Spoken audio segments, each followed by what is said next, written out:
Hello, everybody. What's going on? We are live. It's another Monday here with my buddy TJ. Super excited to be here. Last week we did leave off on picking AFC and NFC division winners. We will pick up on that.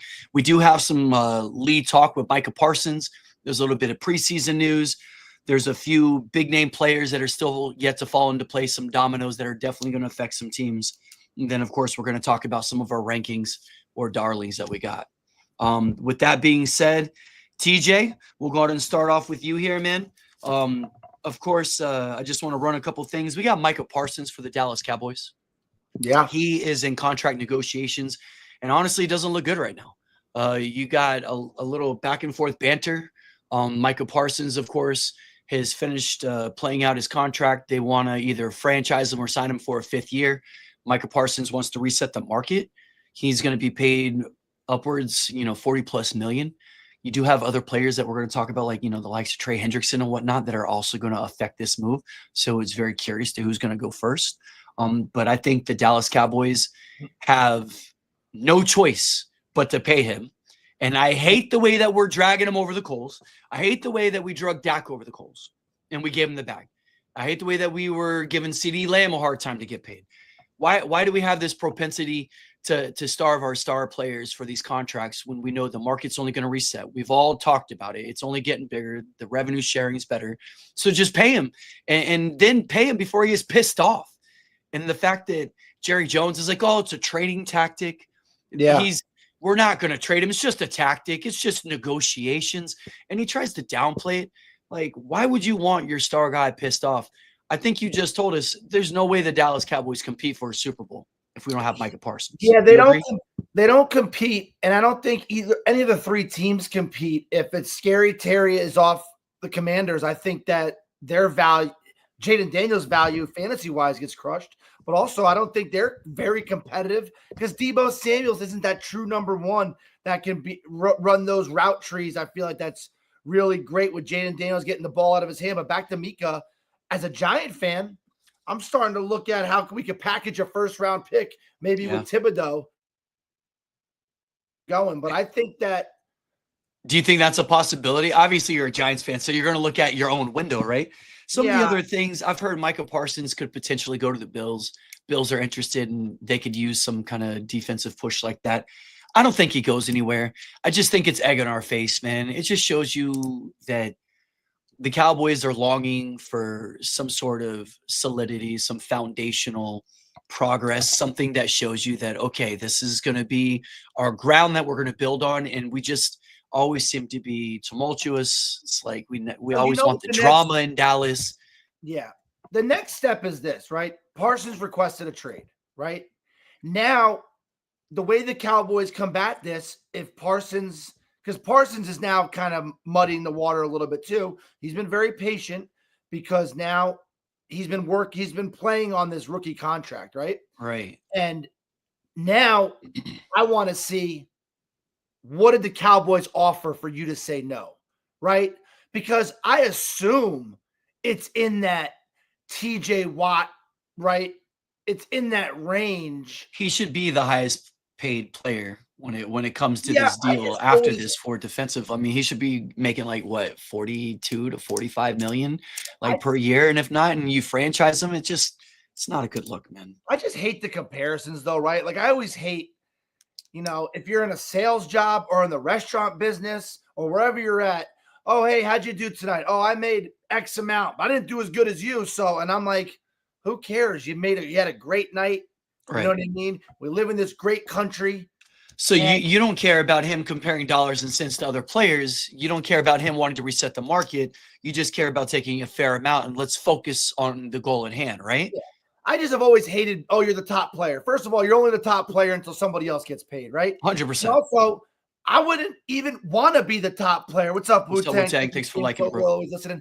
I don't want to be the top player because I know in December we're always 1 or 2 plays away from winning a game and going to the Super Bowl. And guess what? That could be a guy that's the team could be using a little bit of my money that I can have in my bank account to, protect Dak or do this and do that. I understand that these guys in football, it's very tricky, right? In NBA, it's really not tricky because you could play for 12 to 15 years. Their window is really small. And how old did we say he was? He's 26.3 or 0.2, essentially. He recently turned 26. He's in the prime. With the other players we're about to compare him to, the likes of Terry McLaurin, Trey Hendrickson, he's definitely the one player that's in his youngest prime. He's the one player that can honor one of these big contracts, right? Out of the three in the discussion, he just seems more viable.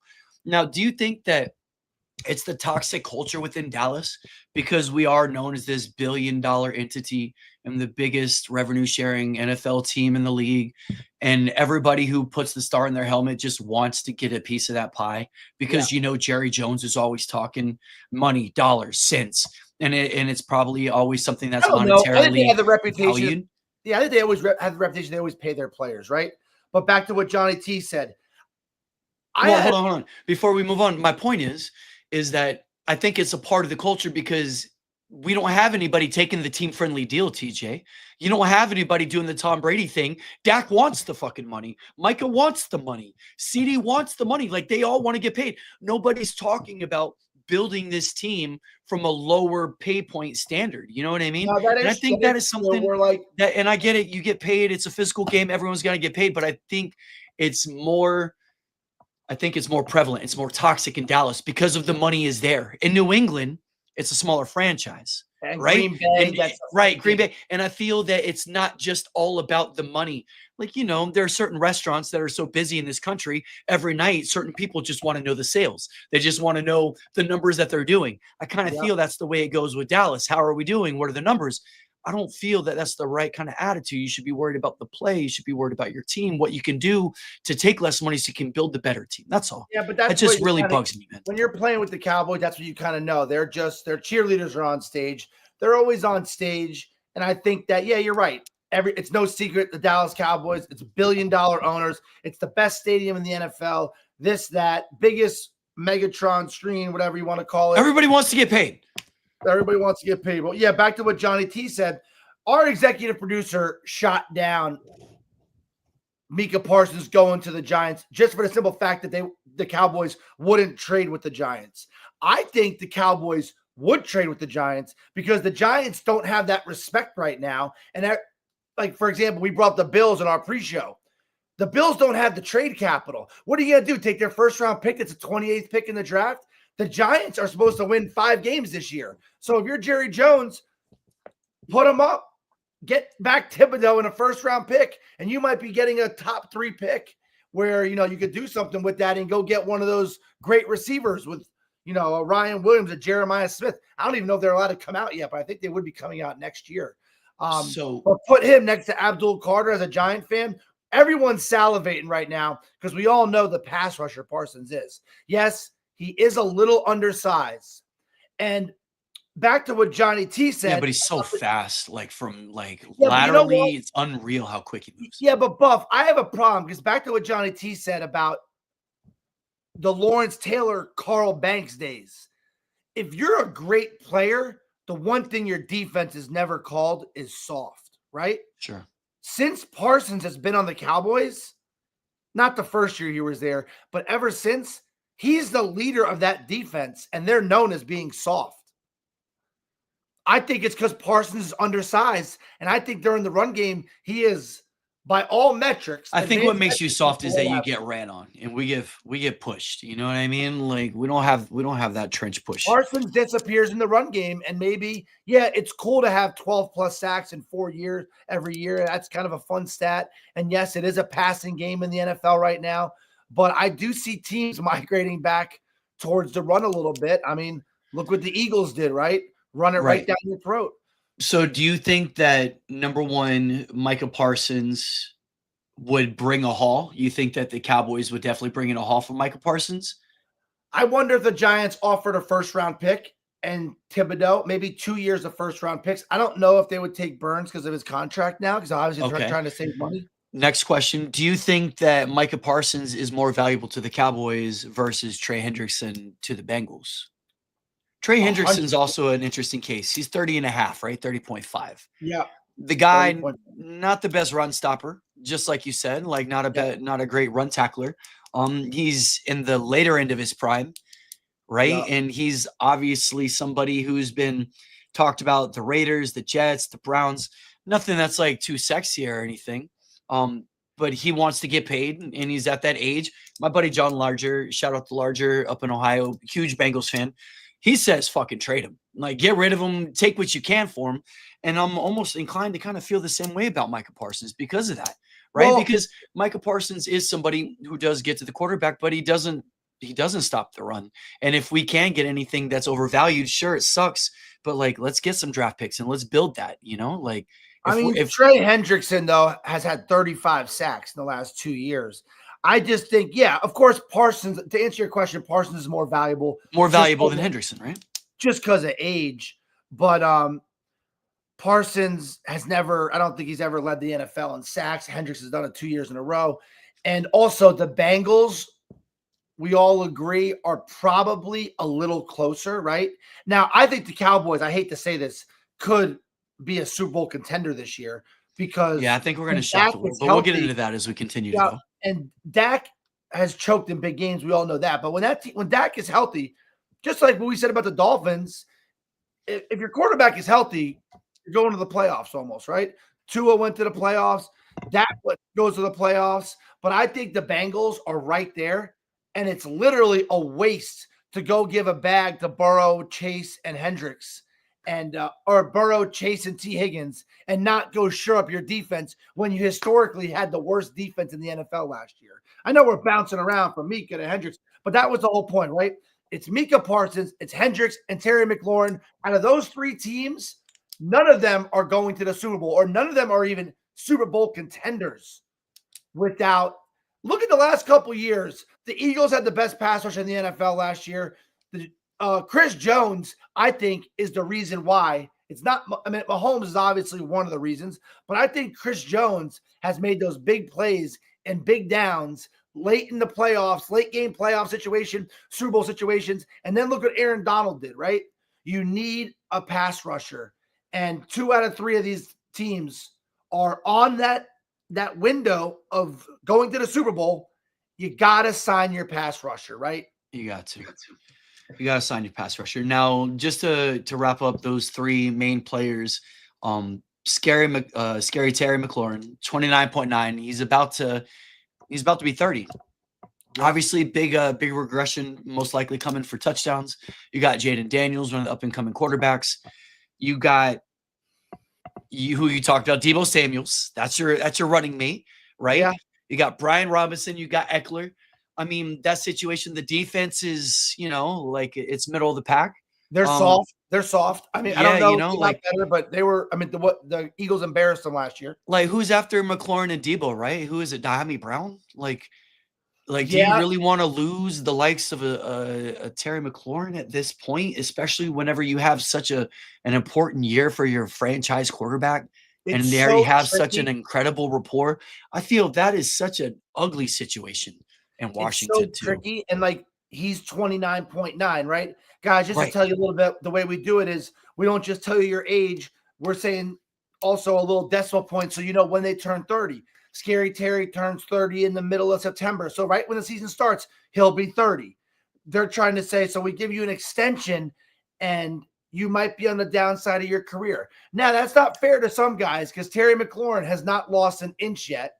And also as a receiver, he has to get paid right now or he won't get paid. Now, he's already making really good money.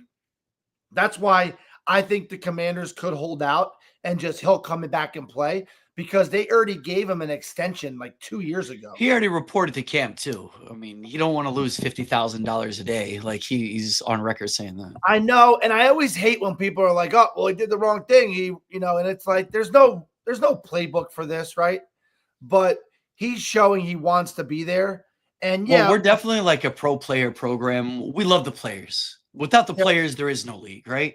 And so you want the players to be taken care of so they don't have to worry about anything else in life other than playing football. You just want that to be set aside, right? And I know the money is just outrageous. He had go really quick. He had 82 catches. He had 13 touchdowns, which that's triple the most he's ever had, right? So Right. the highest he's had before that, or he had like 7 his rookie year, but he's a 4 or 5 touchdown a year guy. He's 1,000 to 1,100 yards a year. I don't know, like, to me, to get that kind of money, you got to be at 1,500, right? Sure. Now, what do you think? What do you think he projects? Do you think he projects this year? I would say if I were to give you Scary Terry's numbers, I'm gonna say 1,200. I'm gonna say 85 catches, and I'm gonna say 10 touchdowns. So he's like in the middle, right? How many I yards feel did you that's say? safe. How many yards? I say did you say? 12. I say he goes 1,200. Yeah, so 1,200 yards. Yeah, 1,200 like yards, him. 85 catches, 10 tutties. yeah, I like That him. puts you in the because- top 20 wide receiver, right?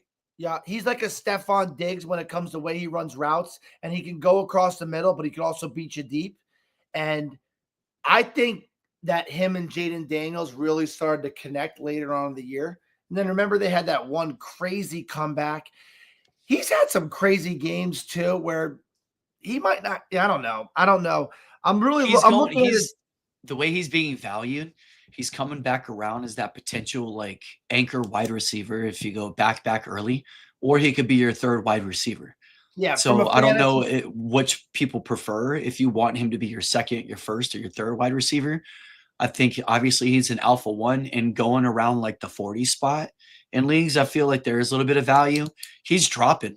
I mean, I've seen him. He drops in most drafts. Not anybody's really reaching for him. So he's going to be somebody who's going to be very interesting on a draft day in your leagues as a potential candidate for value, like for sure, because he could finish as a top 20 guy, as I said, even higher, because his ceiling is 1,500.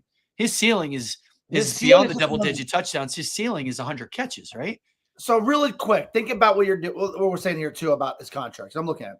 He's a free agent next year if you don't sign him, right? He's making $20 million this year. It gets tricky to lingo, but it's $19,650,000 that he's gonna get. If you're Commanders, you're like, God, you're gonna be 30. We're paying you $20 million a year. Just show up this year, and then. But in his mind, he's like, hey, I bet you he's just asking for like, give me 3 more years so I know I'll be 33. Look at the way I take care of my body.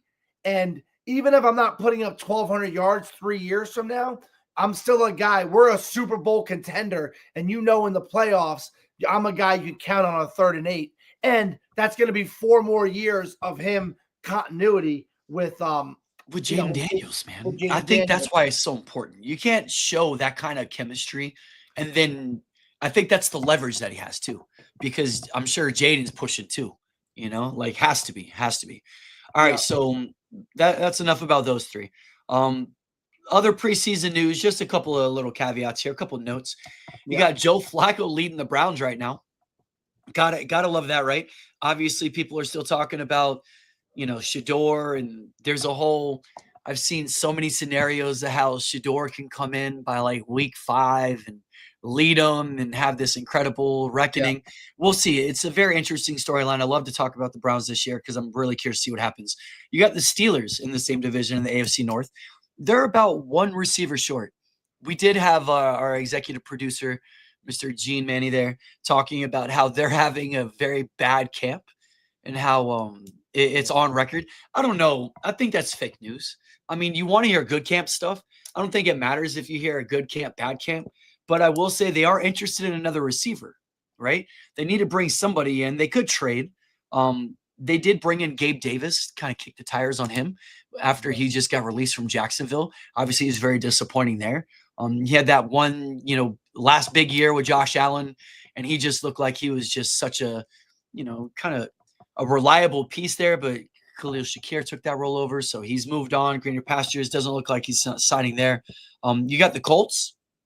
Who do you think, Jones or Richardson? Jones, right?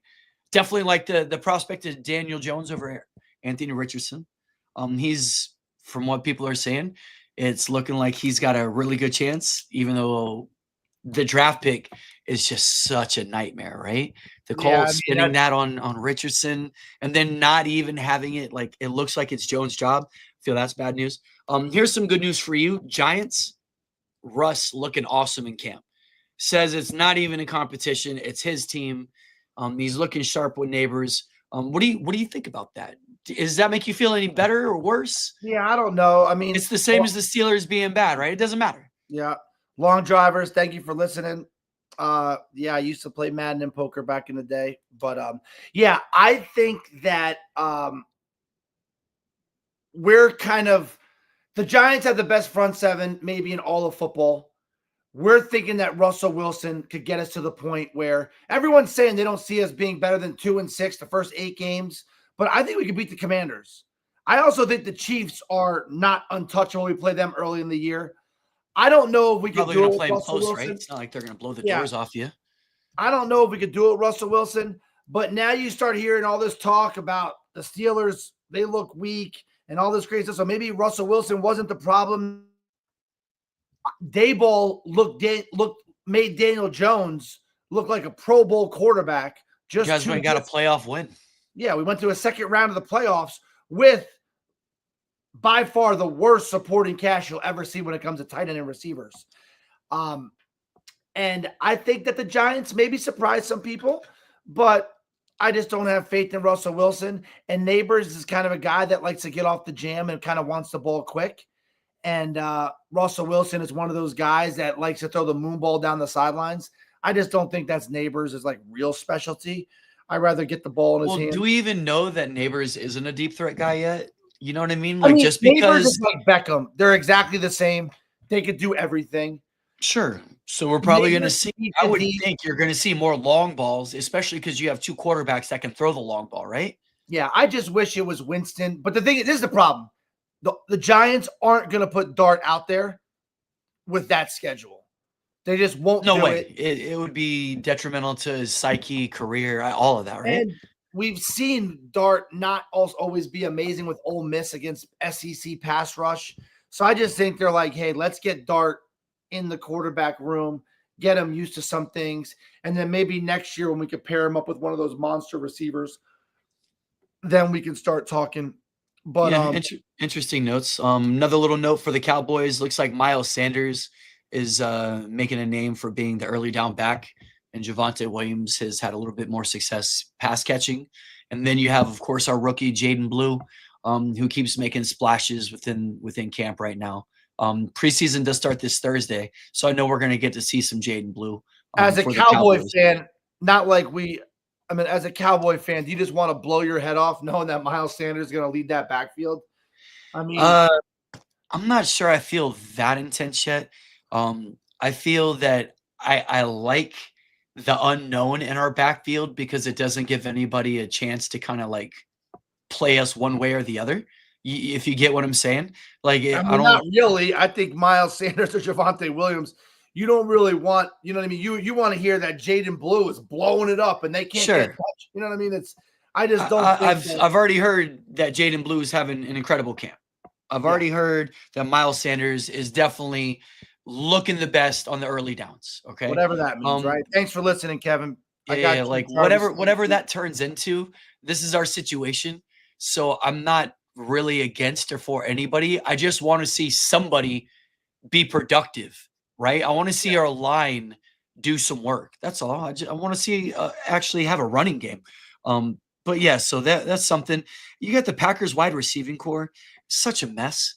I feel like I don't know who to bet on, like who to take. They drafted Matthew Golden. They still got Romeo Dubes. They got Jaden Reed. They got Christian Watson. They got Dontavian Wicks. Like Jordan Love. Christian Watson's going to be a while though, right? He'll be like 6 weeks out, I think, maybe. Yeah. And I feel they got, who is it, Tucker Kraft for their tight end. He's sneaky good. I mean, there's just so many weapons all over the place. Jordan Love, I'll never forget. It was like last preseason. He comes out right away and like throws like a 60-yard bomb. And it was like to Reed or something. They're like, Jordan Love's MVP season loading. I'm like, yeah, okay, right, sure. And then you just saw the finished product. They're not that far off. That division is so tough. I like the Packers over the Vikings this year.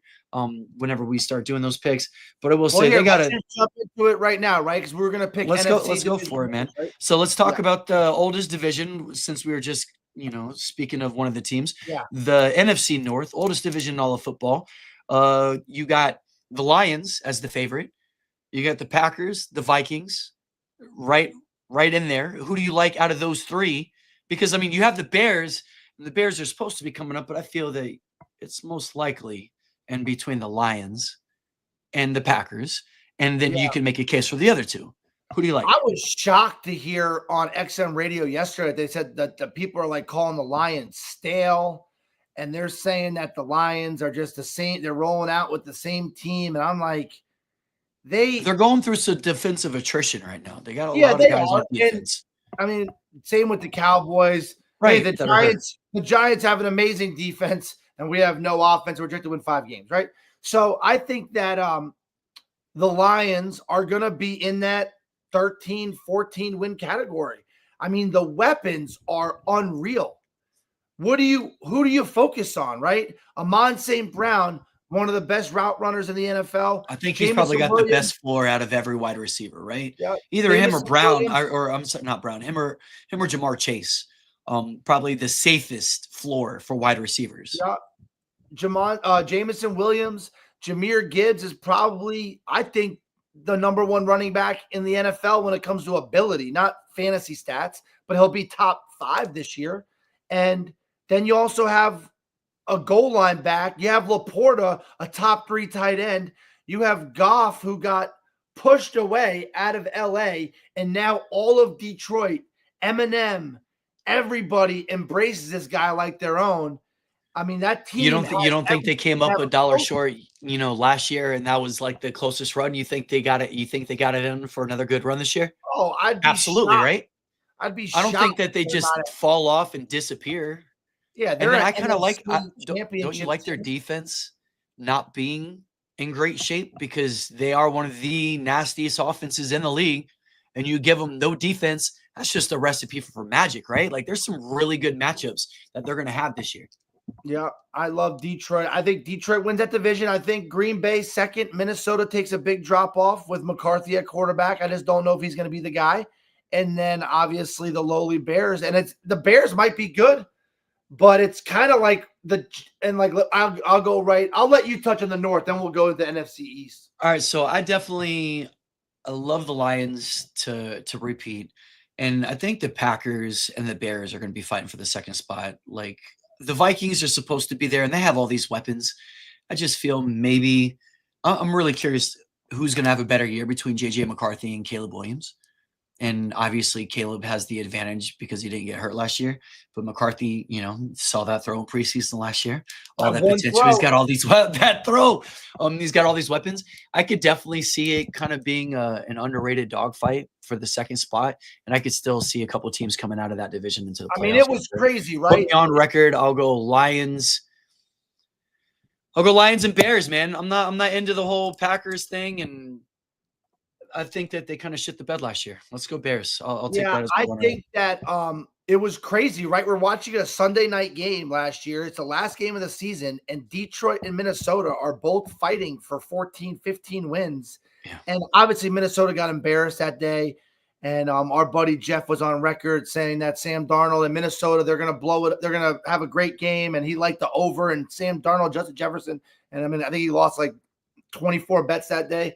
But it was an indoor game, and honestly, like every bet that Jeff put out, I'm like, God, that looks too good to be true. And I mean, he wasn't wrong. Like, I'm trolling him just to troll him, but it was like, how does Sam Darnold not go over? And then everybody's saying Sam Darnold seeing ghosts. I remember one route, Justin Jefferson runs like a 15-yard down and in, and Jefferson Sam Darnold, it like skipped twice to him, like didn't get tipped.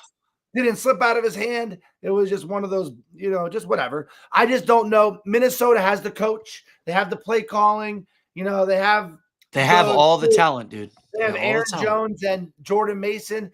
You're big on Jordan Mason. Addison, Hawkinson, right? Naylor. Yeah, that team is scary, but I just don't know in that division. That division is like murderer's row. Yeah, I would definitely say probably the most competitive division out of the NFC. All right, so let's go ahead and we'll go to the East.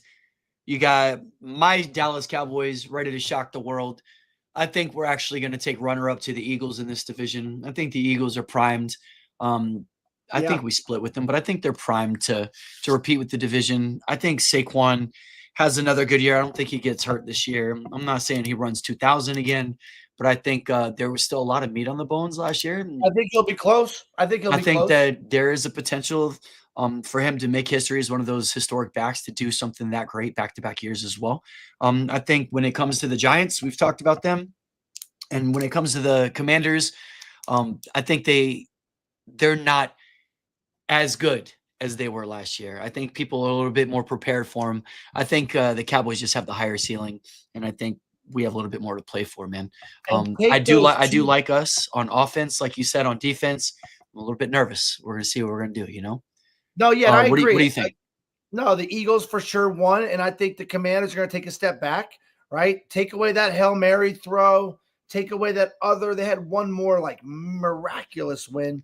The Bucks had them beat in the playoffs. I'm not saying that there's not hope for them. They're kind of pushing their chips in the middle of the table, right?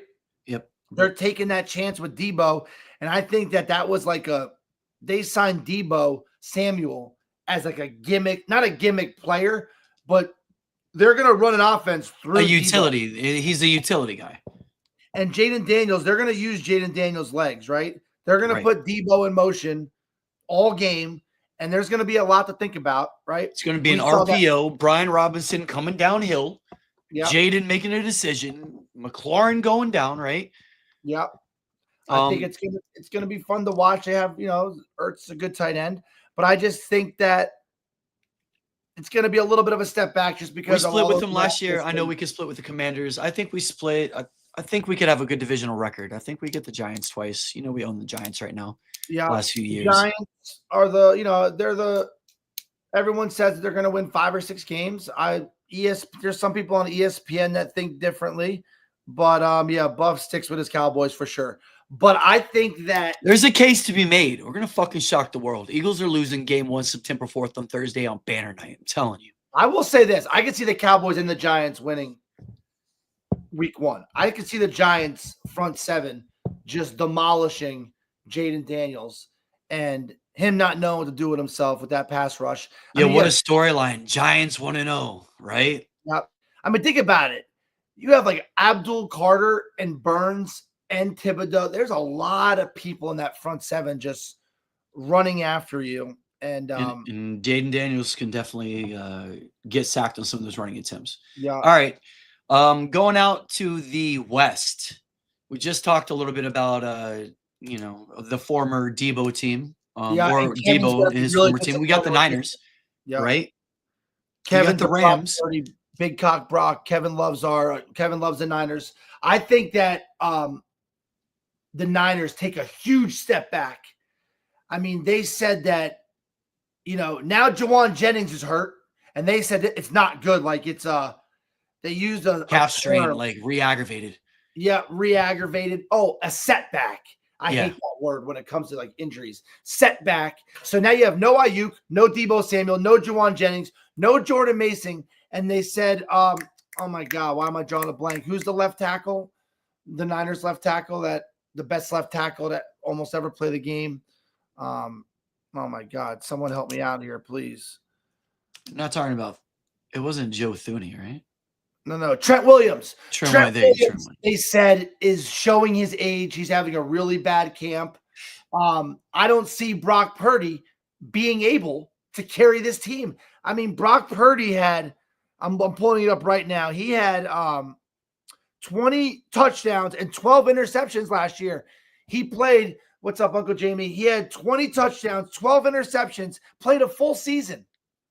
That's like, Lamar Jackson had those stats by week 6. Right. I mean, so can Brock Purdy, Christian McCaffrey, and Kittle carry this team when Brock Purdy is used to having Jawan Jennings at the slot, Ayuk and Debo out wide?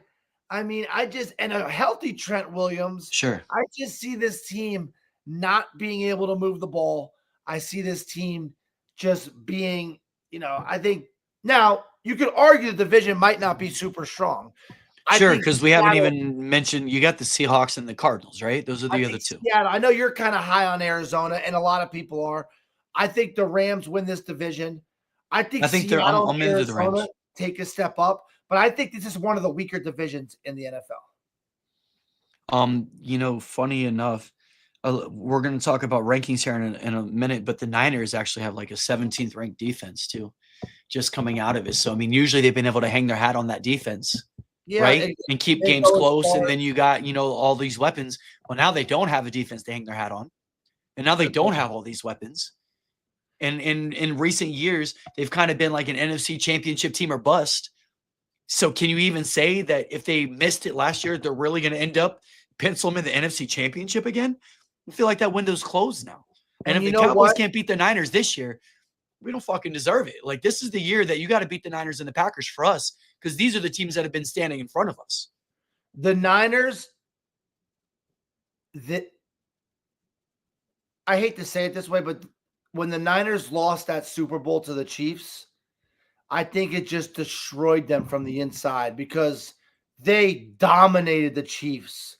I mean, Mostert and Debo were getting 8-9 yards a pop, running it right down their throat. Jimmy G misses a throw, but I don't think that's why they lost. They just couldn't put him away. Shanahan has that kind of, coaching stigma on his back that he can't put teams away. And ever since then, they've bounced back. Of course, they've gone to another Super Bowl and almost beat the Chiefs again. But I'm talking about the first Super Bowl against the Chiefs. Right. Not the second one, the first one. That was this is going to go down as one of the historically best 6-year runs. Best 6-year, like this team over the last 6 years has had a top 5 roster. And for them to not win one, now they've gone to 2 Super Bowls and they should have went to 3 if Brock didn't get hurt, right? So they would have beat the Eagles that game. Now, I think that it's just sad to see that the Niners, I think their run has come to an end. Christian McCaffrey, fantasy-wise, might be good, but I don't see the Niners. It's just crazy. He's only had a couple healthy years, and it's pretty tough to sit there and put your first pick on the back of C-Mac when it sounds great because they're lacking a lot of weapons. It's just about the injury concern. I've already seen videos of C-Mac just busting routes down the field, a wheel route and fingertip catching it. And he's already looking great. It's just, is he 100% C-Mac and can he stand the season? Can he go 17 games? And because also, it gets cold in the playoffs. So if they do use him and they overachieve and they somehow win the division and then make it back there, how good is he going to be throughout that as well? It's a long season, man. It's so hard. Our executive producer, one of his breakout players is Pearsall, right? Ricky Pearsall. I haven't even mentioned him yet, but that was the one guy that I think is definitely going to lead the team in receptions. But that's kind of sad, right? Because Pearsall is your 3rd or 4th wide receiver. Now, all of a sudden, he's your first. As a Niner fan, that's not what you want to see. And I love Brock Purdy. I do. We're a little hard on him on the show because we just don't know if he's a $50 million guy, right? It's a great story, but I just don't think. Well, it's not just that too, but whenever we talk about Brock Purdy, it's always in these conversations, these quarterback rankings, which we're going to get into, and we can make a case for a lot of other quarterbacks to take ahead of where people are taking Brock Purdy, right? And guys, so we both like the Rams in that one. We love you guys in that division. Please like and subscribe. Wherever you're listening, if it's on X, YouTube, but we just appreciate the support. But all right, go on. Appreciate it. All right, last one. You got the South. It's Tampa's division to lose. It's Baker's division, right? Yeah. Get your weight up. I think the next runner-up is Atlanta. I think Atlanta has that real opportunity to make that leap forward. And I think Penix could very well be the truth man. And it's crazy because if you look at Penix, he's ranked the 24th quarterback. And he's a starting quarterback with a nasty offense. He's got Drake London. He's got Kyle Pitts. He's got Darnell Mooney. They got Bijan who catches the ball. And they got an offense or another offensive running back with Tyler Algier, right? So they got the double backfield. They got the receivers. They got a quarterback. They got a tight end. They got a decent defense. They got some good cornerbacks there. I don't see there being any reason. And I know that, Bryce Young had the flurry at the end of the year, but I think this is Atlanta's chance to really give the Bucs a run for the money. We'll see how they play him. And I think they're going to be fighting for that division at the end. And people forget last year, I want to say Atlanta. I'm not even going to mention this. We mentioned the Saints, Tyler Slow, Spencer Rattler, whatever. If they, I think they're going to be maybe first draft pick. I think they're going to be the worst team in the league. Yeah, they're not even worth mentioning. I think the Falcons last year, they started 6-2. And right, and that was Kirk Cousins had that 50 bomb, remember? Yeah, but I'll tell you this, the big name out of that division that everybody's going to be talking about by week 6 is Micah Parsons. I think that he'll be the Bucs' number 1 receiver. I think he'll lead the Bucs in yards, maybe not touchdowns, but he'll be their number 1. Mike Evans slides in number 2. Godwin and McMillan are battling for 3 and 4. That team is loaded on offense. And Godwin doesn't come back for a little bit, so that gives Igbuka a little bit of time to kind of make some moves, right? I think it gives McMillan time because Igbuka is blowing up on the scene. Sure. They're saying that he has taken over the wide receiver 1 spot. That's what they're saying. Right. They're not like he's pushing Mike Evans out, but Mike Evans will be feasting on number 2 cornerbacks all year because Igbuka is hands down the number 1. And where he's going in your fantasy drafts, if anybody's listening to us and you really are trying to get some good knowledge, man, that's a great pick. Just like the Ricky Pearsall pick. You're talking about potential number 1s in offenses that are going to be heavily targeted. And I think that I love that Tampa situation, obviously, more than the San Francisco situation. And he's going so far down the list. You could definitely go some early backs and get him as a number 2 or a 3 receiver, and he's still a number 1. Yeah, I would say if you're going to go get Igbuka, let's see what his AD average. When we say ADP, we mean average draft position, guys. But I say I would go reach for Igbuka 2 rounds early, right? So if he's going in what pick is Igbuka going ish? So yeah, if he's going 10th, 12th round, I don't mind you going 8th, 9th round. Go get him early.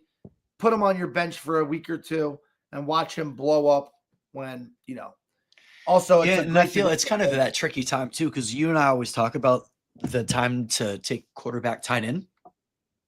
And I feel the time that you're looking at Igbuka is going to be a lot of the times that people are snagging those value tight ends, those value quarterbacks. So you're going to have to make a decision whenever you're looking at, are you going to take a Dak Prescott, or are you going to take an Igbuka and make a Igbuka? You know what I mean? What's crazy, are you going to take? Go. Keep on going. Are you going to take Mark Andrews, or are you going to take Evan Ingram, or are you going to take Igbuka? You know what I mean? Because you're talking about slotting him in to the same points, catch, touchdowns as some of these guys that are going in that round. So, I mean, these are the decisions you're going to have to make and pass on certain players to be able to get somebody who's going to be a breakout player, right? Yeah, it's crazy. Igbuka is already moving up the charts. He's getting drafted around the same area as Stephon Diggs and Jaden Reed. They're going before him, but that's kind of crazy to think about, right? But Igbuka is going before Bateman. He's going before 100%. Bateman's late. Yep, he's going before Keon Coleman, Matthew Golden, Ayuk. He's going right around Cooper Kupp, Darnell Mooney. Which is huge, man, because those are for fantasy football PPR leagues, those are 200-point guys. Yeah. You're talking about 200 fantasy points is a fantasy starter. That's a dude in your flex. And if you're playing double flex leagues like we do in a couple leagues, that's a guaranteed starter that you're getting down in the 9th, 10th, 11th round. That's never leaving your lineup until a bye week. So you're making some good points there. I love that. I love that team. I love the Bucs. I think that they will be right up there with the Eagles and Lions as, Super Bowl contenders, right? Yeah, I agree. They had the Commanders. I don't even want to say they had the Commanders on the ropes, because that would be they had them beat. And I love Baker Mayfield. I love what he's all about. I love his energy. He just had an unlucky fumble. And then they had 2 unlucky things that happened. They had the Commanders Easily beat. So yeah, I go Bucks, Falcons. Carolina will be good, okay, better. They'll have some upset games. You could see the growth that's going there. And everybody keeps talking about their boy Titoria, right? Their rookie over there in Carolina. Another dude that's going super late in drafts that's going to be a number one. Definitely keep an eye out for him. I did look that up because we had that conversation. And Xavier Legette is he's not doing it, right? And then you got it's still Thielen over there, right? And then and who'd you say their number one receiver? And then Titoria is like their rookie. And it's gonna be he's gonna be their number one in that division, another rookie who's gonna be super late in draft boards. There's a lot of rookies, man, that are gonna make some moves this year that people are definitely undervaluing. And these are like these aren't like rookies like the Matthew Golden situation. It's a little bit harder to pick out where he's in like 4 or 5 other receivers that are around him, and you're kind of seeing who's going to sift out. These are dudes that we're talking about that are going to be like number ones from the get, and you're already hearing about them in camp, right? That's a big deal. Yeah. All right, so let's talk about running back rankings, okay? Yeah. So let's go ahead and start because we're done with the divisions. Let's talk about some rankings with running backs and wide receivers. And we're at like the 47-minute mark, so you know this is good stuff. All right. Do you think that Bijan deserves to be the number one running back? I feel like him and Gibbs are in such a similar situation. And I don't know why people think that Bijan is just head and shoulders over Gibbs. I think the offense is better with Detroit. And the more I'm even thinking about it, and I did see a couple of mocks where Gibbs went ahead of Bijan because I think that that's kind of the common theme going forward. People are understanding that Gibbs is with Montgomery on a better offense. And you do have Bijan, but they still give touches to Algier, and it's definitely a prettier offense in Detroit.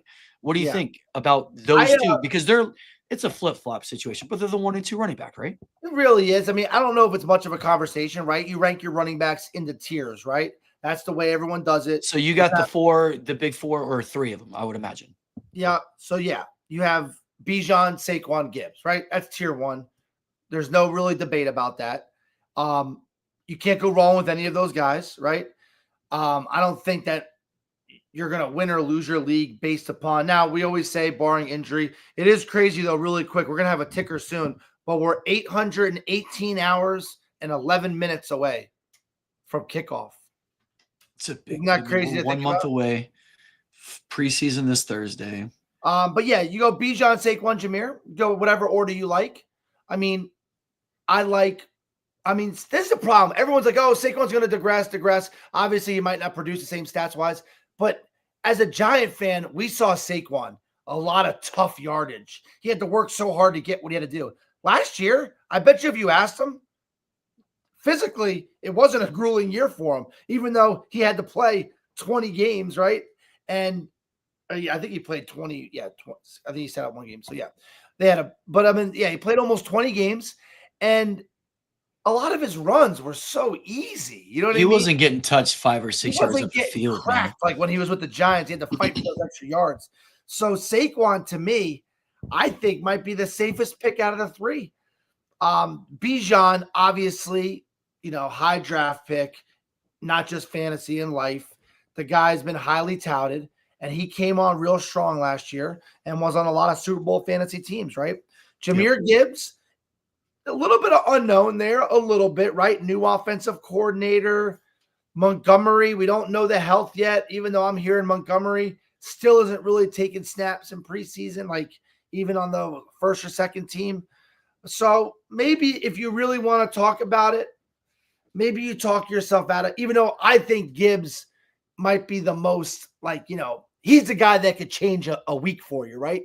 Because he's the guy that could just take a screen pass, or he could truly go to the house with his physical ability. But Saquon could go to the house because of all the weapons they have. I don't know. You look at all those teams, right? I'm going back and forth. I'm kind of wishy-washy right now, but yeah. Well, this is why I like to talk about it, because I think that whenever you see that the talent is going to be fairly equal, then it's about scheme, coaching, and player personnel, right? Yeah. And I mean, this is just normal stuff. All right, so if you got those guys into your top bracket, right, yeah, your tier 1.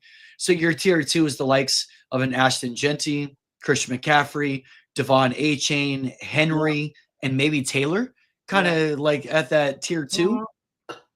Now, everybody's all over Ashton Genty. Yeah. Let's talk about him. He's moving up the board. He's moving up the board. I've seen Ashton Genty go number 1 overall over the other guys that we just talked about. Yeah. What stands out to me is what his players are saying about him in training camp. Sure. Right. We have a great source that is on the field there, and they're hearing verbiage like, all-time great. I've never had to tackle a guy that strong in the open field that has moves like that. Da, da, da, da. He's going to be the centerpiece of that offense. He does these crazy hill workouts too, man. He's like on these hills, and like just the way you see it, it's kind of like Henry-esque with the way that these guys train. Physical specimen. He's humble. He's not going to fumble. He's going to work hard. The only thing that scares me is that he did it with a very weak schedule in college, and he didn't do it against the SEC. Or when Bijan Robinson came out, or when Saquon Barkley came out, they played against the greatest teams every week. Sure. Right? Texas and Penn State, right? Ashton Genty was doing it against Colorado, Colorado State. Sure. That was a pretty weak division, or not? Yeah, whatever. The Mountain West, whatever you want to call it, division. Right. So you see the potential, but you're a little bit nervous just because it wasn't the best college competition. Now, you think that we talked about it? You think that C-Mac should go ahead of before Genty? Yeah. So like that's Christian the tier, McCaffrey? right? Like you said, the tier is Genty, McCaffrey, Henry, A-Chain, Taylor, maybe Josh. Do you let in Bucky Irving or Josh Jacob in that tier? Yeah, I'm thinking about that. Maybe Bucky Irving only had 200 carries last year, right? Are they going to really boost him up with how good Rashad White's looked in training camp too? And I don't know. So maybe but like Chase Brown, right? But yeah, you gotta put a tier somewhere, right? You gotta stop the tier, and I like the tier at higher carry guys as well. Right? I like how you said it. It ends at Jonathan Taylor, right? And then we'll move the Jacobs and the Chase Browns down a little bit. We'll talk about them next. But yeah. All right. So you got C-Mac ahead of A-Chain, Henry, and Taylor. Did you see what? Yeah, that's close. Really quick before we break it down, we'll talk about that. Did you see what Tyreek Hill said about A-Chain though? No, he said that he doesn't think he should be a third down back. He doesn't have that power style running. He thinks that he should only be a first and second down back. I don't know why Tyreek Hill says this. And supposedly all the vibes were great. You're repping the Dolphins today. Is this the little? And that's kind of why, I'm just so high on the Dolphins this year. And I just think that Tua's been healthy-ish 2 out of the last 3 years. Those 2 years, they've went to playoffs, right? Which is very respectable to just go to the playoffs in that division. Because the Bills, the Ravens, the Chiefs, the Bengals, the Steelers, there's a lot of Broncos in there now. It's tough, man. Yeah, it's tough. So for the Dolphins to go to the playoffs the 2 out of the last 3 years, and they kind of had the Bills on the ropes 3 or 2 years ago. They lost when they had Skylar Thompson, and then the Dolphins kind of got unlucky. They had to go play in Kansas City in the playoffs when it was one of the coldest games in the history of sports, right? It was like a -30 wind chill or something like that. So I just think the Dolphins, when healthy, are going to be a very good team. And they showed if Tua's healthy, they go to the playoffs. They have Tyreek Hill, Jalen Waddle, A-Chain, Kenny Westbrook, Waller at tight end. I just think that team is deadly. But I just wish Tyreek Hill wouldn't say stuff like that. Just even if you don't think A-Chain's a third down back, don't say that kind of stuff. Even it definitely just adds unnecessary drama to the team, right? I don't think he meant it like it came out, right? Like we're taking it per se is like what you're saying. Yeah, it just wasn't a good look. But they say Tyreek Hill looked amazing. They say he finally understands the offense. He didn't really understand it before, but he's just that good that it didn't matter. And yeah, I'm just really high on that whole offense. I'm high on Tyreek Hill, Waddle. All right, so are you going A-Chain over McCaffrey? No, on that note, no, because Christian McCaffrey is the centerpiece of that offense. There's no doubt about it. And when McCaffrey's healthy, he's an elite running back and can lead all of fantasy in points. Yep. When healthy. I just don't. McCaffrey's gonna get there by sheer volume. I just don't see him having all that space that he's had over the last couple of years. Okay. Do you take Henry over McCaffrey? So that one's real close for me. I'm really high on Derrick Henry, just because he's a 20 touchdown guy. He's a 20 touchdown guy. He also, like Saquon Barkley, was right there at that 2,000-yard clip last year. It's unbelievable, right?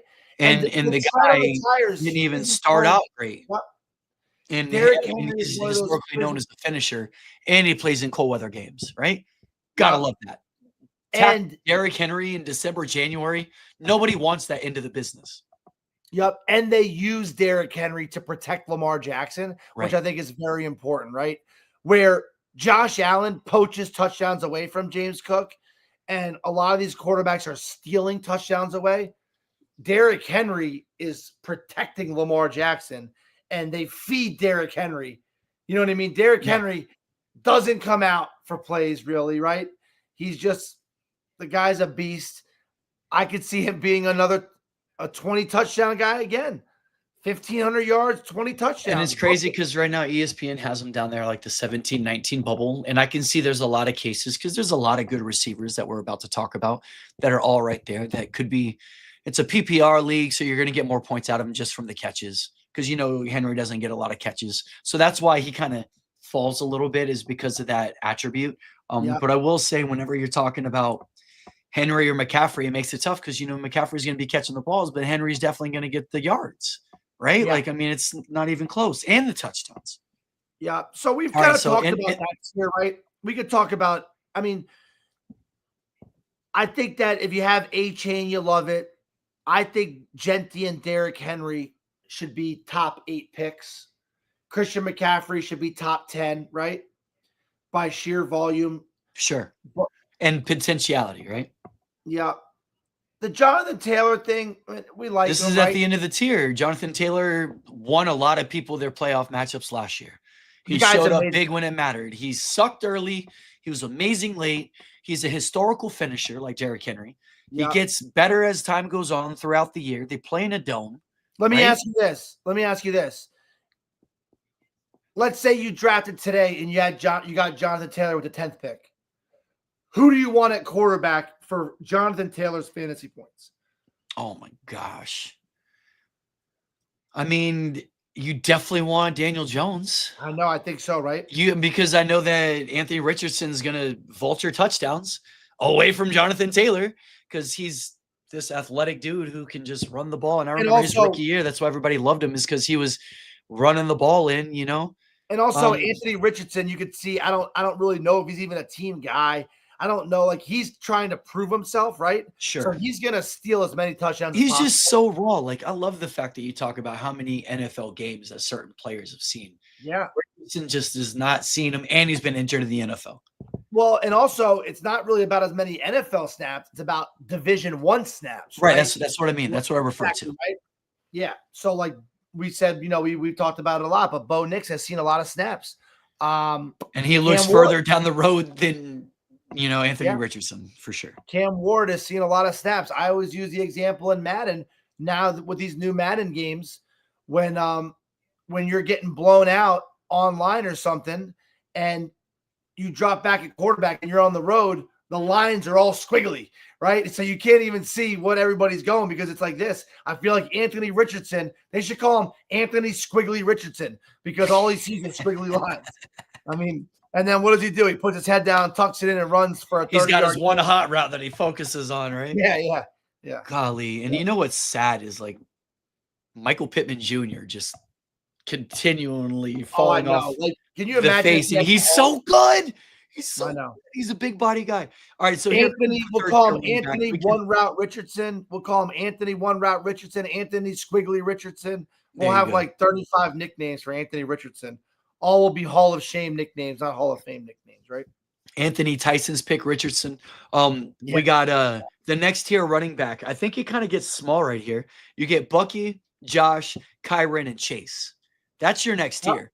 Because it's after that, it's James Cook, Kamara, Walker, Connors, Hall, Hampton, Chuba. And when we say Chase, we mean Chase Brown, guys. Chase right? Brown, right. So, And so no. I definitely think Bucky Irving, Josh Jacobs, Kyron, and Chase Brown. That's your next tier. Out of those four, I like Bucky, I like Kyron, I like Chase, and then I like Jacobs. And Jacobs is going higher than the other three, too. Yeah, I mean, Josh Jacobs shown he still has a lot of gas in the tank. He had an incredible. He's a bell cow back. Yeah, he had an incredible year. Let me pull up his stats really quick. Yeah, Bucky Irving came on so hot, right? And at the end was averaging a lot of carries. Supposedly, Rachaad White looks great in training camp. Jacobs had 1,300 yards, 15 touchdowns, and he had like 300 to 400 yards receiving too, and a couple more doing that. So I think, yeah, I would love to have. I think I'm putting Jacobs ahead of some of those guys. I think I like Jacobs. I like Kyron Williams just because of the usage there. You like Kyron over Jacobs? Personally, yeah. I just think that the way McVay uses them, and I think that they used Jacobs successfully last year, but I felt like Jordan Love wasn't as successful in his campaign. So I feel like there's going to be more focus on trying to make sure Jordan Love is clicking, right? And I'm not saying that it's guaranteed regression for Jacobs. I love his floor, but I just like the ceiling of the other three more is what I like. I love that Bucky Irving. Sure, the Rachaad White thing's there, but I think that you're already talking about it. They got the Emeka Egbuka thing, and they get Godwin coming back, and then you got Evans. I just think that he's going to fit right in, and he's going to catch a lot of balls. And I know it's still going to be some Rachaad White, but I think he's proven that he's definitely their first and second down back. Yeah. And I think he has, and like he started out like good last year, but they didn't he earned his role. Yeah. I think they give it to him this year. So there's just so much more meat on the bone. So you're definitely getting a lot more there. I love the ceiling of Kyron because they're just going to run the legs off of this guy until he's unhealthy. I know. I've always liked Kyron, and I always wish I could get him, and I never could. I put Kyron and Bucky a little later, and I have Josh Jacobs and Chase Brown a little higher than those two. But I mean, those are good tiers, obviously. You know, and it's all arguable. It depends on what scheme, system, or what point you want to make, right? Because you got Chase Brown. There's no more Zach Moss. They're in a nasty offense. That dude straight blew up last year. He was a great value. He's definitely going 3-4 rounds higher this year, and well worth it. He's going to catch a lot. He's going to run a lot. He fits in that scheme with Burrow and the boys. I think that I like Chase and Bucky for sure. Like over. All right, so let's go. What about is Breece Hall, James Cook, Kenneth Walker, Kamara? Are those guys up there at all? Or you kind of have them in a different tier? Honestly, I like Omari and Hampton over all of them that are ahead of him. And that's just because of that scheme. And we know exactly I think we know what we're getting with Omari and Hampton with a Harbaugh scheme, bro. And sure, you got Najee there. I don't think that's going to affect it. I think they're going to have so much time to run. I think as a rookie, Ashton Genty is probably number 1 in carries. Omari and Hampton is number 2. Yeah, right? If you could guarantee 300 carries with Hampton, then that'll be fun to watch. And I think that he's a bigger body. Right. He looks like solid. I think that Omari and Hampton, and I've seen him flying up draft boards. There are people who's better, Myles Garrett or Myles Garrett. Myles Garrett, Gene. What do you mean? I love him. I love Micah, but it's not the same. I've seen your boy Myles Garrett do like a 6 foot vertical jump or something. Like it is unbelievable how athletic that Garrett is. But anyways, going back to that, I think that you have Omari and Hampton there. I love Breece Hall. Yeah. More than Kamara. I know Kamara is like the only show, but he just has lost that burst. He's only had 1 season that he's been healthy all season. I guess if you need him as your first running back early, right? Because you go receiver, that's fine. Agree, just doing scientific research. Yeah, scientific, Gene. So you know what's crazy? Breece Hall hasn't had a 1,000-yard season yet. Isn't that crazy to think about that? Yeah. Like And he put gets a Brees great Hall in opportunity this this role. year He was because a it's top, Garrett Wilson and Brees Hall are your now number 1 and 2 offensive options. and also Braylon Allen is Fields, I guess. You could argue 1, 2, or 3. And then you said Braylon Allen? Yeah, I think he's the reason nice. why I'm not super high on Brees Hall. I just think you can't keep that guy off the field. Yeah, he just keeps making moves. I actually spot started him a couple times. And then here's where it's kind of sticky. It's like the James Cook situation. They've said that Ray Davis is in that backfield. Josh Allen, definitely vultures. And that's why they don't want to play James Cook. I don't think James Cook's like it's business. Well, that business might get you off the team because they're just like, hey, we'll just give the ball to the second guy. And I don't think that he looked so in last year. I liked him the year before more than I did last year, even though he had such a good year last year. And I don't think it's replicatable for him to do it again. So I already know. Did he have 18 touchdowns? Look up James Cook's touchdowns. Yeah, it was a lot. It was a lot, dude. It was a lot. Also, we obviously know our producers are having an argument who's better, Myles Garrett. I put it in this order: Myles Garrett, Micah Parsons, then TJ Watt in that order. But let's go on. Here we go. Yeah, so he had 16 touchdowns last year. 16 touchdowns. And that's not counting. I don't know if he had any receiving. I'll look at receiving. But yeah, he had a great year. Is that sustainable? Who knows? I don't think it is. You know what I mean? And I guess not a lot of other people do because look at where he's being drafted. He had 18 touchdowns total. 18 touchdowns total. 18 total touchdowns. And look at where he's being drafted. It's kind of crazy, right? In that offense with that kind of work. So a lot of people are agreeing that there's definite regression coming. And I think that Ray Davis really mucks up that backfield. And also until, James Cook wasn't in pads or what's going on? He goes, it's business. So he's not on the field yet. And that's I don't like that either. Right. All right. So let's talk about a couple of your darlings. Yeah. Give me actually one question before darling. Give me the scenario with the Kansas City backfield. Yeah. So what do you think about Pacheco? What do you think about Hunt? Is this Andy Reid has been known. Look at what he did with Jamal Charles, right?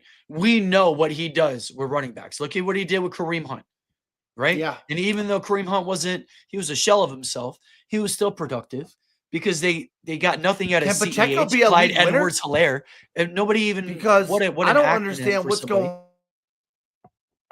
comes to. He was like a second, third round pick last year. That's what I'm saying. Now he's going fifth round?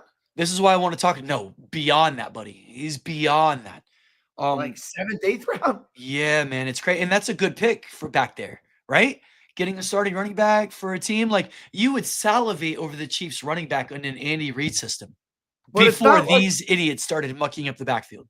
Yeah, it's not like Pacheco. I mean, Pacheco got hurt, so you can't even look at last year.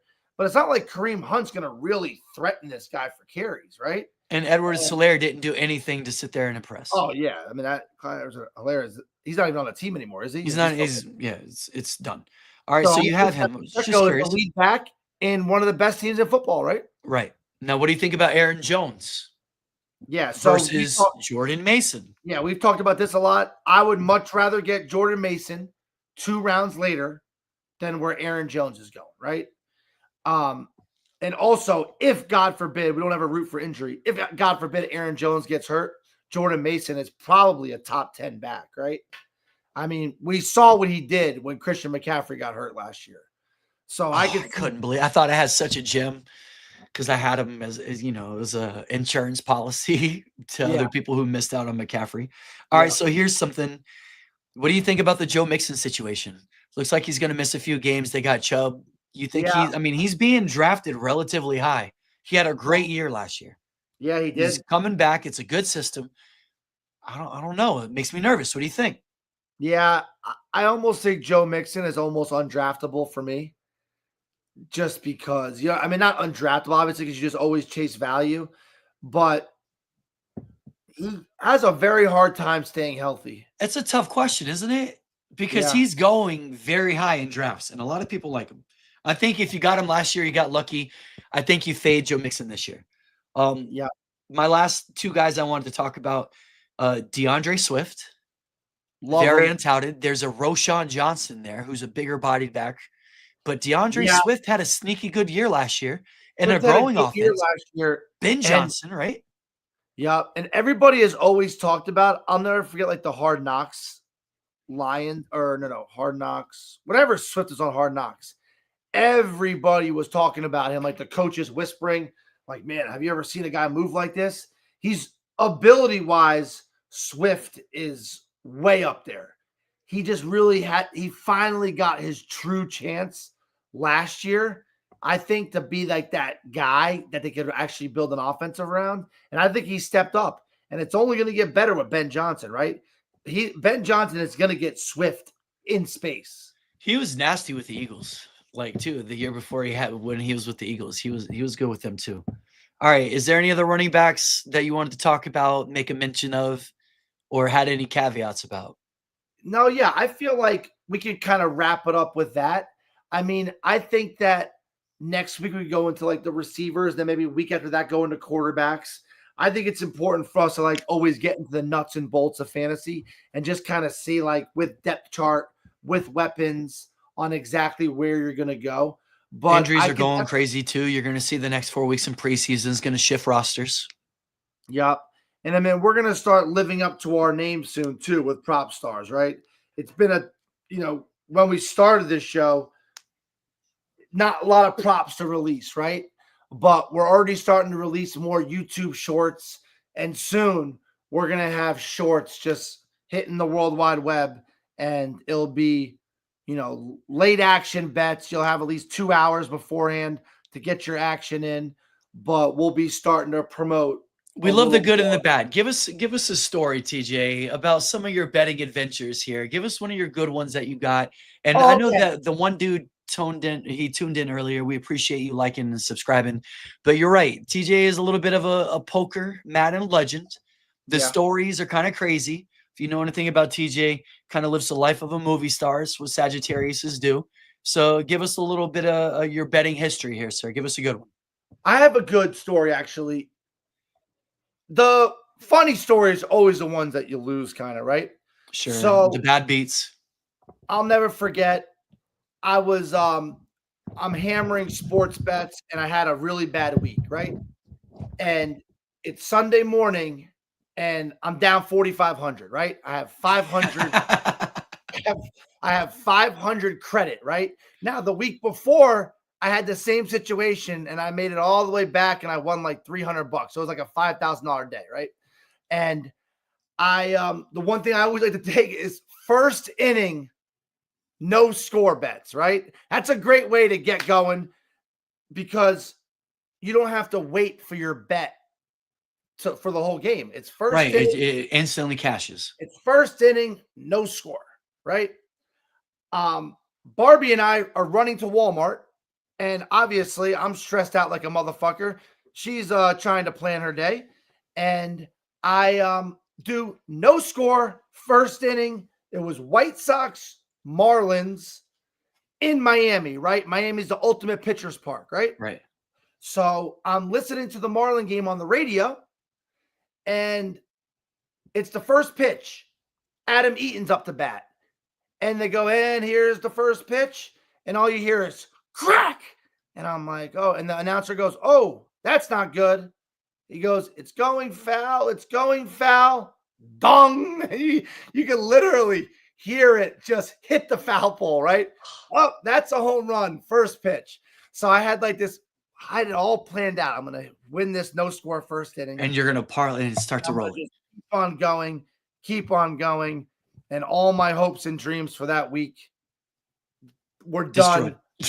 With first pitch by Adam Eaton, I'm going to look right now on Adam Eaton's career home runs, but I guarantee that. Hold on. Adam Eaton's career home runs. Hold on. Wait a minute. Am I saying this guy's name right? Eaton. What the hell is this guy's name?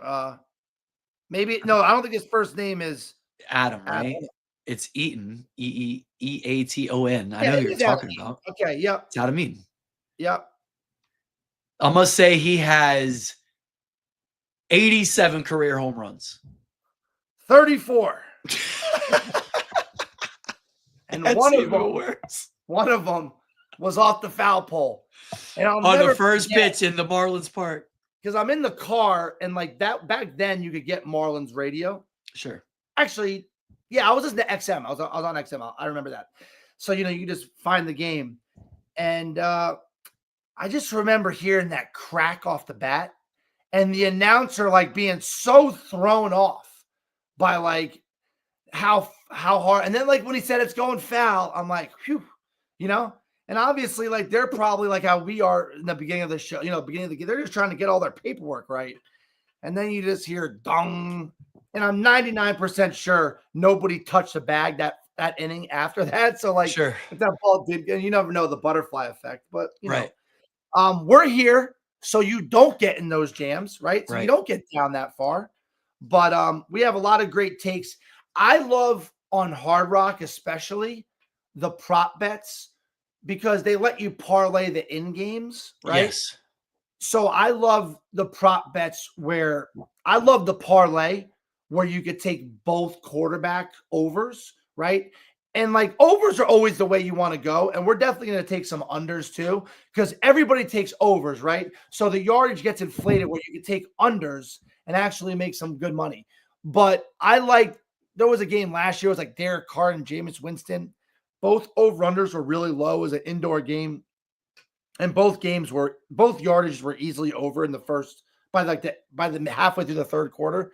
So, we're going to introduce some great prop bets and we'll kind of give you a little foundation where you could at least put your thing. Wu-Tang, where do we see Bucky Irving getting He's picked? going like picks 16 to 20, depending on what you want to do and how the top end of the draft board works out. But he's tucked in the middle to the back end of the second round. Yeah, so if you're in the end of the second round and you can get Bucky Irving, you go get him. If you're a Chase Brown Bucky Irving combo, you're not mad at that, right? Oh yeah, I love Chase Brown. Or not Chase Brown. I mean Jamar Chase Bucky Irving. That's a very realistic. That's a very realistic combo. Also, Chase Brown Bucky Irving could be realistic too. Second, third round. Yeah, you could grab them both. The one thing with Chase Brown is we don't know if he can shoulder the load, right? He looked like it last year. I don't know. Zach Moss was injured, man, and he carried the load for many games. I'm in on Chase Brown. Yeah. I'm in on Chase Brown carrying the load, just like I am in on Bucky Irving carrying the load.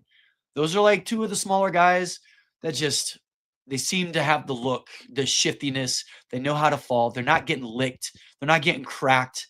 Like, that's the thing why I like Kyron, too, out of the Rams, man. He just slips through a lot of those holes, man. It's kind of crazy. Oh, also, really quick, Adam Eaton, which is kind of crazy, has my same birthday, by the way, which is really creepy. I just saw that. That is really creepy.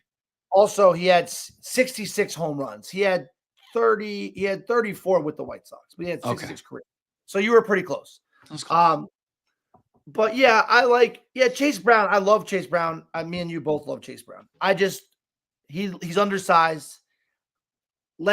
I'm high on him, but you got to be in the middle of the draft board to be able to get him. You're going to reach for him if you're at the back end. If you're at the front middle, you can definitely get him right where he's supposed to go. And he could easily finish as a top 5 back. The guy's going to get a lot of work from Burrow this year. And they're talking about how much they love him. I'm a little worried he's going to play like 12 games and get hurt. But yeah, back to Bucky Irving. I think Zach Moss gone. He gone. Yeah, bro. I think it's not Mike anymore. I think he did get waived. Yep. We'll see how that backfield. I don't know if do they want Chase Brown to take every snap. We'll see how that backfield works. But Joe Burrow, I mean, I could see him having a lot of 13 carries for 84 yards, 7 catches for 66 yards and a touchdown, right? Like a lot of A-Chain stats. Remember last year, A-Chain didn't get his 100 yards till really late. But yeah, I could see him having a few of those darling Arian Foster games, though, 100 on both sides. Like, he could easily catch 100 yards, and he could easily rush 100 yards.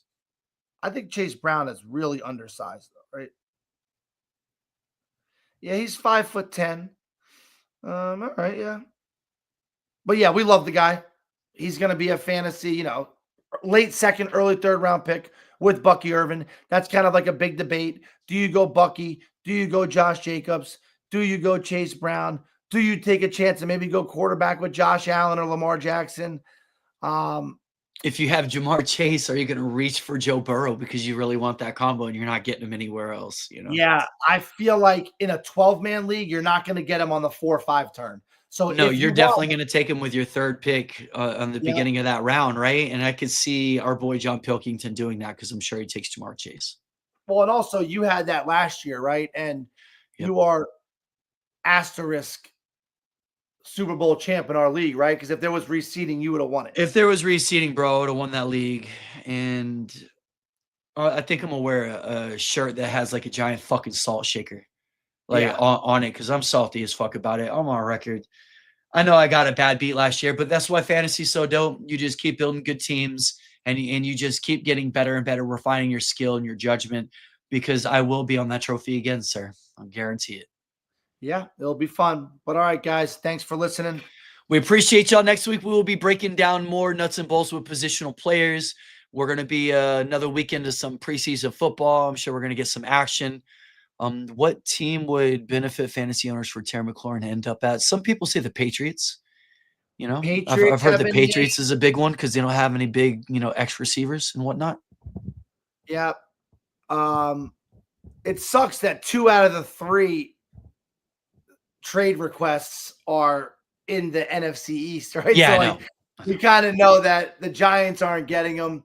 Cowboys aren't going to go for another receiver. No. But yeah, you know what would be interesting if maybe like Green Bay.